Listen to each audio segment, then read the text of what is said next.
Today is Wednesday, January 1st. Happy New Year, everybody. Welcome to 2025. Today, I'm just wondering about the 3 college football quarterfinal games we'll have played.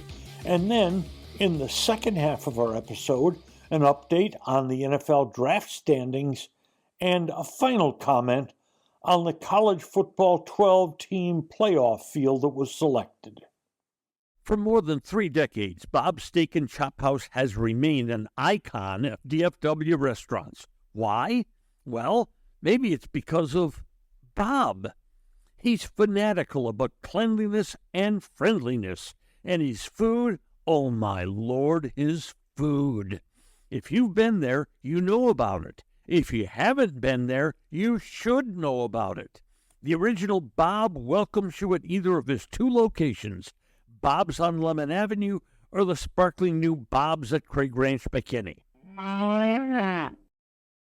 You know Volvo's reputation for building beautiful, long-lasting cars. Well, Crest Volvo Cars, located at 121 on the Tollway in Frisco, has over 300 brand-new Volvos at terrific prices. And there's also that hard-to-find low interest available. When you're at Crest Volvo, say howdy to General Manager Mike Brusen, then test drive your favorite Volvo, Crest Volvo, off 121 on the Tollway in Frisco.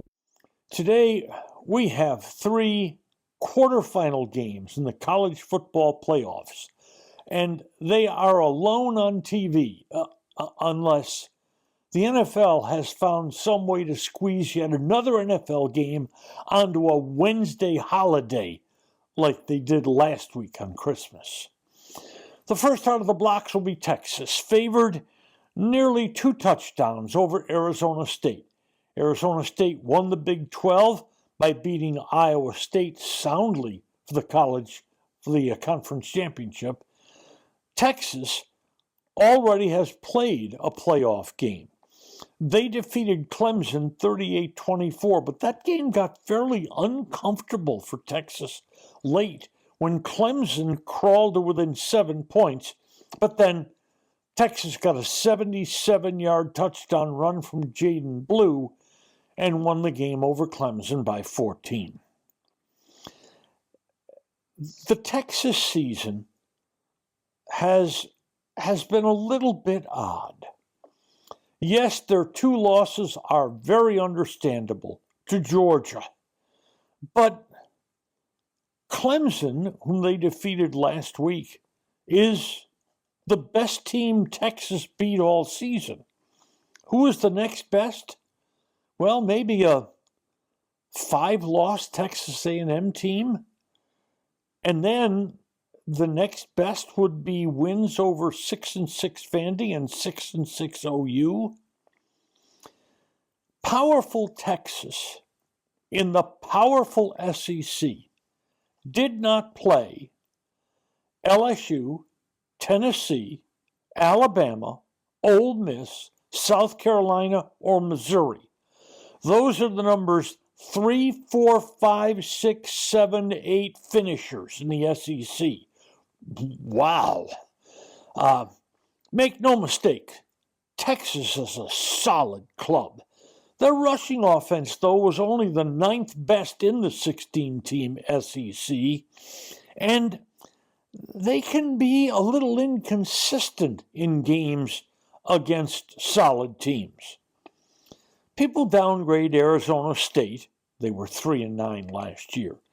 And they had early losses this year to Texas Tech and Cincinnati, a couple of average football teams. But the Sun Devils closed with a 6-game win streak, and that included wins over 9-4 Kansas State, 11-2 BYU, and 11-3 Iowa State. This Big 12 that Arizona State won is a very, very contentious, very, very deep conference. Maybe not the likes of the SEC, but still a lot more difficult than people give it credit for being. Arizona has this runner who's probably going to have to carry them to a substantial degree today against Texas. His name is Cam Scataboo. He is rugged, and he just keeps coming. And I think that's going to be Arizona's approach today. Now, they have a fine quarterback, all Big 12 Sam Levitt, but they go on Scataboo. Texas should be favored, but Arizona State's gotten better and better, and I look for the Sun Devils to keep this pretty darn close and maybe even nervous very late for Texas fans. Game 2 of the day is the most anticipated of these quarterfinals. Ohio State's favored 2 over Oregon, and that's despite the fact that Oregon is unbeaten. These two teams met earlier this season.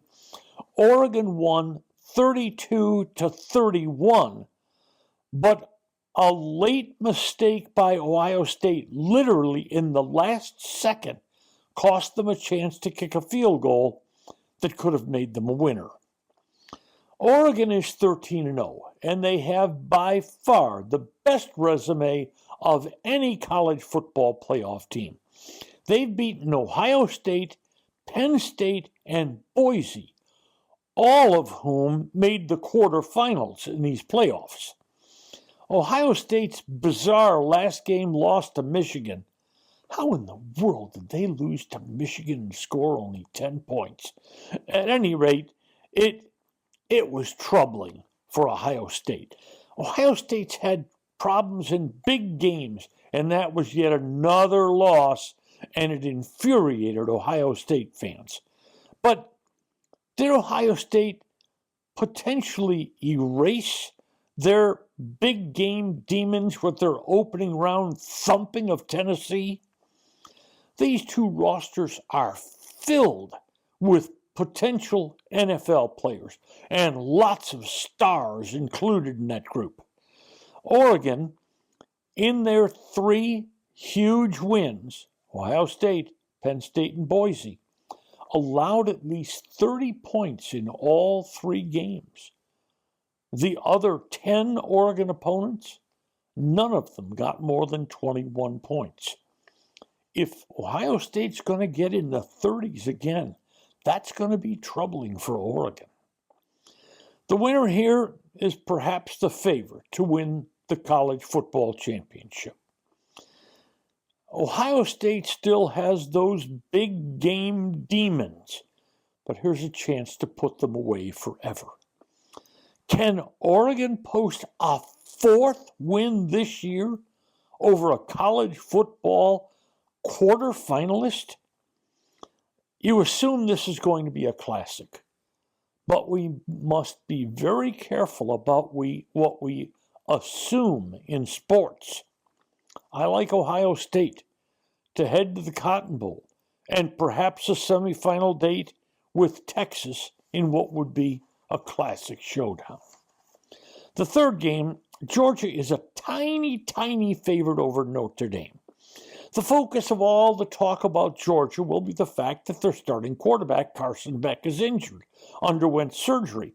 That leaves the starting quarterback job to little-used Gunnar Stockton. What a great name for a quarterback, Gunnar Stockton. The Bulldogs finished 11-2 in the rugged SEC. They have 2 wins over Texas. They also beat Clemson and Tennessee, who are playoff teams this year.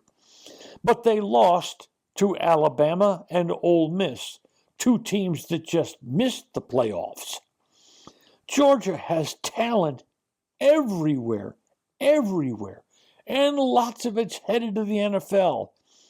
But can Gunnar Stockton hold up versus a very good Notre Dame defense?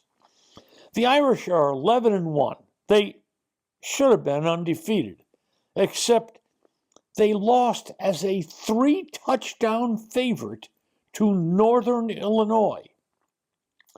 That's Northern Illinois in the second game of the season. The Irish beat Indiana 27-17 last week to get here, but they led 27-3 in that game. but they played a very, very mediocre schedule this year. They met no one who has a roster nearly comparable to that of Georgia. They have a solid running game and a good dual-threat quarterback in Riley Leonard.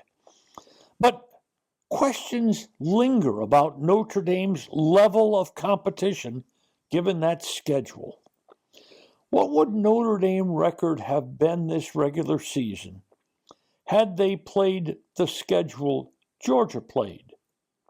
Texas twice, Clemson, Alabama, Florida, Ole Miss, Tennessee. I like Georgia here, and I like a low-scoring Georgia-Notre Dame game. Next, the new NFL draft order, where the Cowboys pick, and a final comment on the 12 teams selected for the college football playoff. And now, a word from our title sponsor. Are all financial advisors fiduciaries? Fewer than you think. Not knowing could reduce your lifestyle. Hi, I'm Mitch Kramer, founder and CEO of Fluent Financial. A fiduciary is a regulatory term to reduce conflicts of interest in wealth management.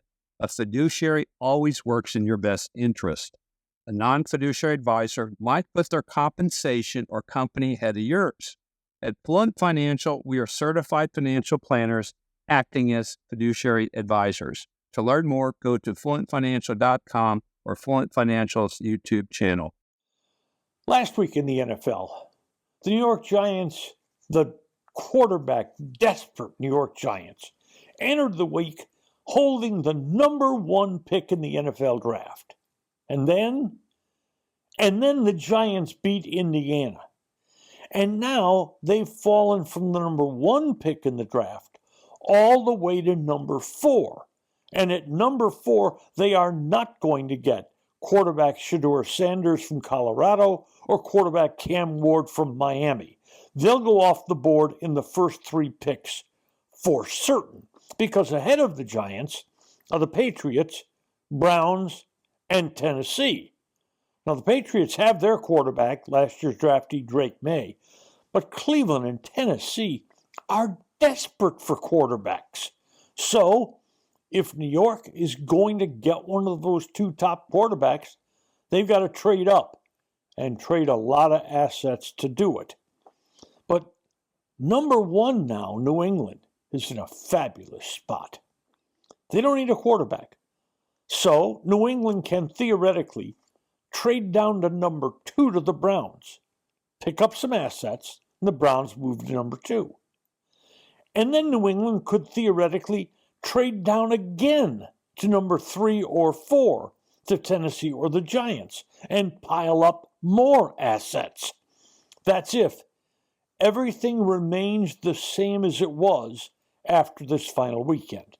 And right now, the Cowboys, again awaiting the final weekend, would draft 13th in the first round. Now, should they beat the Washington Commanders, they'd drop a couple of notches in the first round and every succeeding round. And finally, after the first round of the college football playoffs, loads of people were wailing that SMU, which was dreadful against Penn State, didn't deserve that number 12 spot, that should have gone to Alabama, a better football team than SMU. Well, that argument totally blew up yesterday as Alabama struggled with mega mediocre Michigan in the ReliaQuest Bowl. Alabama got drilled by 6-6 Oklahoma, and then it didn't pull it pulled a no-show against Michigan.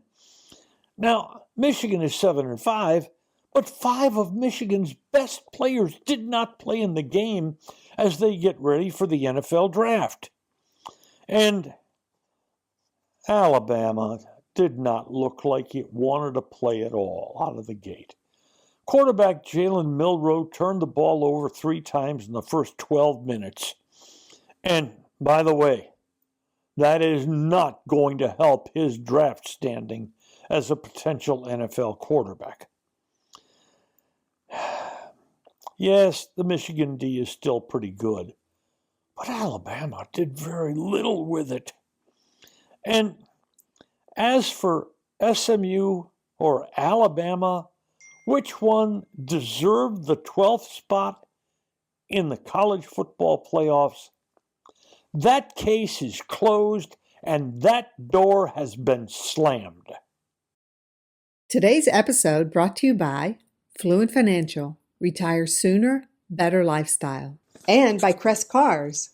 There's good, there's better, and then there's Crest. And by Bob's Steak and Chop House. Thanks for listening to today's episode of Just Wondering with Norm Hitzges. If you enjoyed what you heard, please hit follow, and a fresh new episode will be delivered to you every Monday, Wednesday, and Friday. And if you know someone who might enjoy our work, please share it with them. I'm Norm Hitzges, and I'm always just wondering about something. And I'm Mary Hitchkus, and I'm just wondering too.